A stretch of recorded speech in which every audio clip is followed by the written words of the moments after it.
As Algeria continues to battle these raging wildfires, an all-out operation is underway on the ground and from the skies. We are watching the fire to try to prevent it from spreading further, but it seems to be impossible, and now it reached our zone. Emergency crews and villagers are doing everything they can with what little they have. Using buckets of water, hoses and branches, the desperation is clear as people race to save more homes from burning to the ground and prevent further loss of life. People have died, schools and houses have burned down. The villagers have left their homes to take refuge in communal halls. The hardest hit area is the mountainous region of Kabyle, east of the Algerian capital. As many as 18 provinces in total are affected. There is a lot of damage. Some have lost their homes, lots of things. Nature will not recover soon. Given that the people here live off their olive groves, this is only the beginning of the disaster. The government has deployed the army, but dozens of soldiers were among those who died during a rescue operation, and the government is now calling for international help. The European Union is lending its planes that were used to battle the wildfires in Greece.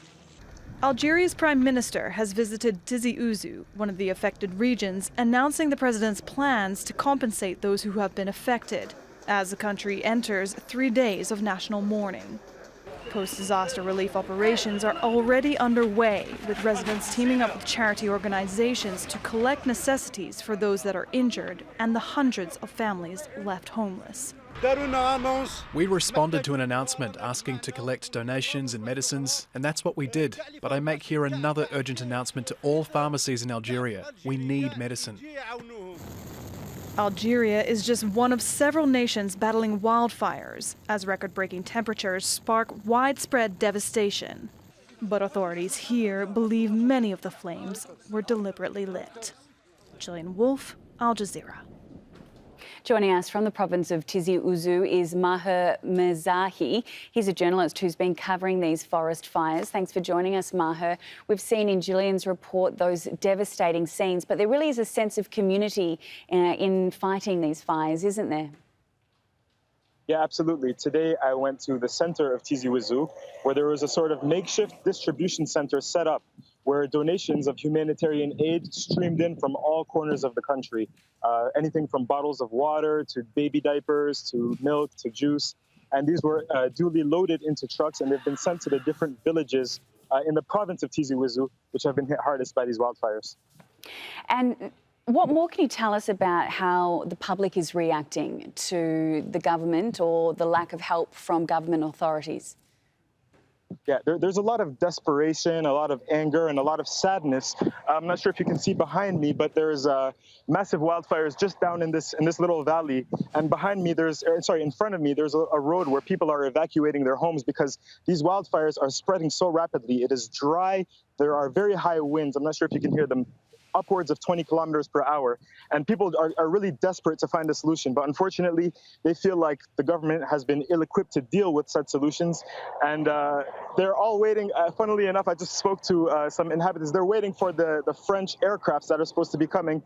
And one of them joked and he said perhaps he lost his he lost his passport. So it's a desperate situation. At least they can find some sense of humour in that desperate situation there. How do you see the next few days or weeks unfolding?